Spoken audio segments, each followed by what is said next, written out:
ದೇವರು ಒಂದು ನಂಬಿಕೆ. ಇವೆಲ್ಲದಕ್ಕಿಂತ ಹೆಚ್ಚಾಗಿ ಇವತ್ತಿನ ಸಂದರ್ಭದಲ್ಲಿ ಆ ಪ್ರಕೃತಿಯನ್ನು ಉಳಿಸುವಂತ ಕೆಲಸವನ್ನು ಮಾಡಬೇಕು ನಾವು. ಪ್ರಕೃತಿ ಉಳಿದ್ರೆ ಮಳೆ ಬೆಳೆ ಬರ್ತಕ್ಕಂಥದ್ದು. ಯಾಕೆ ನಾನು ಈ ಮಾತು ಹೇಳ್ತಿದ್ದೀನಿ ಅಂತ ಹೇಳಿದ್ರೆ, ಸುಮಾರು 4 ತಿಂಗಳಿಂದ ನಾನು ದೆಹಲಿನಲ್ಲಿ ಸಂಬಂಧಪಟ್ಟಂತ ಇಲಾಖೆಯವರ ಹತ್ರ ಚರ್ಚೆ ಮಾಡುವಂತ ಸಂದರ್ಭದಲ್ಲಿ ಅವ್ರು ಹೇಳ್ತಾ ಇದ್ರು, ಜೂನ್ ತಿಂಗಳಿಗೆ ಮಳೆ ಬರೋದಿಲ್ಲ, ಜೂನ್ಗೆ ಎಲಿನೋ ಚಂಡಮಾರುತ ಅಪ್ಪಳಿಸ್ತದೆ, ಆಗ ಜೂನ್ ಜುಲೈನಲ್ಲಿ ಮಳೆ ಬರೋದಿಲ್ಲ. ಅದು ನಮ್ಮಲ್ಲಿ ಮಳೆ ಬರೋದು ಜೂನ್ ಜುಲೈ ಆಗಸ್ಟ್ಗೆ. ಅಂದ್ರೆ ಎಲ್ಲೋ ಒಂದ್ ಕಡೆ ಬರ ಅಂತಕ್ಕಂಥ ಮಾತನ್ನು ಹೇಳ್ತಾ ಇದ್ರು.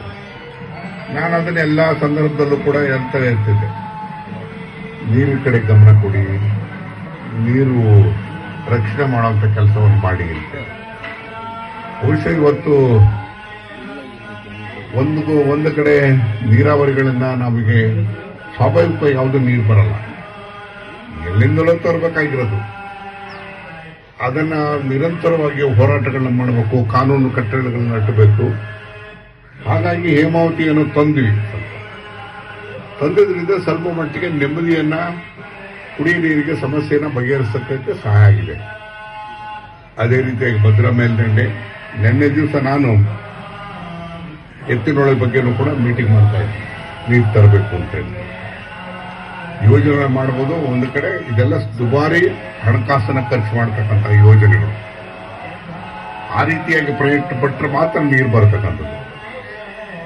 ಅಂದ್ರೆ ನೀರು ಬಂದಿರೋದು ಎಷ್ಟು ಮಟ್ಟಿಗೆ ಸಹಾಯ ಆಗಿದೆ ಅಂತ ಹೇಳಿದ್ರೆ, ಇವತ್ತು 1,00,000 ಎಕರೆಗೂ ಹೆಚ್ಚಿತ್ತು ನಮ್ಮ ತಾಲೂಕಿನಲ್ಲಿ.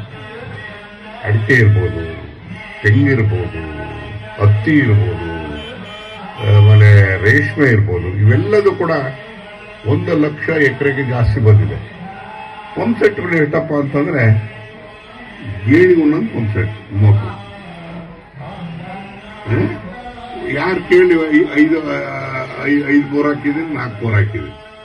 ನಿರಂತರ ನಾವು ಕೊರೆಯಕ್ಕೆ ಶುರು ಮಾಡಿದ್ವಿ.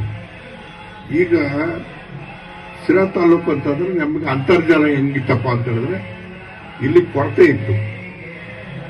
ಈಗ ಏನೋ ಹೇಮಾವತಿ ಬಂದು ಒಂದು 23 ವರ್ಷ ಆಯ್ತು. 23 ವರ್ಷ ಆದ್ಮೇಲೆ ಸ್ವಲ್ಪ ಸುಧಾರಿಸಿತ್ತು.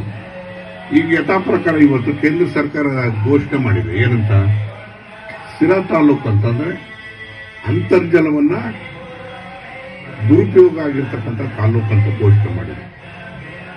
ಅಂದ್ರೆ ಮುಂದೆ ಇದೇ ಪರಿಸ್ಥಿತಿಗಳಾದ್ರೆ ಏನಾಗ್ತಿದೆ, ಕುಡಿಯಕ್ಕೆ ನೀರು ಕಷ್ಟ ಆಗ್ತದೆ. ಅದರಿಂದ ಇವತ್ತು ನನ್ನ ಪಾಲಿಗೆ ನೀರೇ ದೇವರು. ಆ ನೀರನ್ನ ನೀವು ಸಂರಕ್ಷಣೆ ಮಾಡಬೇಕಾದಾಗ ಪ್ರಕೃತಿಯನ್ನು ಕೂಡ ಉಳಿಸುವಂತ ಕೆಲಸ ಮಾಡಬೇಕು. ಪ್ರಕೃತಿ ಕಡೆ ಗಮನ ಕೊಡ್ತಾ ಇಲ್ಲ ನಾವು. ಎಲ್ಲವನ್ನ ಕಡೆಗೆ ಮರಗಳನ್ನ, ಗಿಡಗಳನ್ನ ಬೆಳೆಸ್ತಕ್ಕಂಥ ವಾತಾವರಣವನ್ನು ಸೃಷ್ಟಿ ಮಾಡಿದಾಗ ಮಾತ್ರ ಸಾಧ್ಯ ಆಗ್ತದೆ. ಈಗ ನೀವು ಟೆಂಪರೇಚರ್ ಎಷ್ಟಿದೆ ಅಂತಂದ್ರೆ ಇವತ್ತಲ್ಲೇ ಈಗ 35, 37. ಅದ್ರ ಜೊತೆಗೆ ಈ ವರ್ಷ ಒಂದು ಈ ಹಬೆಯ ಗಾಳಿ ಶುರುವಾಗಿದೆ, ಹೀಟ್ ವೇವ್ ಶುರುವಾಗಿ ಹೊರಗಡೆ ಹೋಗೋದು ಕಷ್ಟ ಆಗಿದೆ. ಆ ರೀತಿಯಾದಂಥ ಪರಿಸ್ಥಿತಿ ಇದೆ. ಒಂದು ಕಡೆ ದೇವರನ್ನು ನಂಬತಕ್ಕಂಥ ಕೆಲಸವನ್ನು ಮಾಡೋದ್ರ ಜೊತೆಗೆ ಶ್ರದ್ಧೆ ಇರಬೇಕು, ದೇವರು ನಂಬಬೇಕು.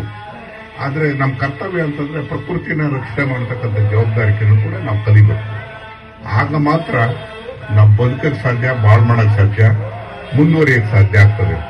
ಇದೆಲ್ಲ ನಮ್ಮ ಮುಂದೆ ಇರತಕ್ಕಂಥ ಈ ಸವಾಲುಗಳನ್ನ ಎದುರಿಸುವಂತ ಕೆಲಸವನ್ನ ಮಾಡುವಂತ ರೀತಿಯಲ್ಲಿ ದೇವರು ನಿಮಗೆ ಪ್ರೇರೇಪಣೆ ಮಾಡಲಿ, ಶಕ್ತಿಯನ್ನು ನೀಡಲಿ ಅಂತೇಳಿ ಆ ರಂಗನಾಥನಲ್ಲಿ ಪ್ರಾರ್ಥಿಸಿ, ನೀವ್ಯಾರೋ ನಾವೇನೇ ಮಾತಾಡಿದ್ರು ನಮ್ಮ ಮಾತುಗಳು ಯಾರು ಕೇಳಲ್ಲ.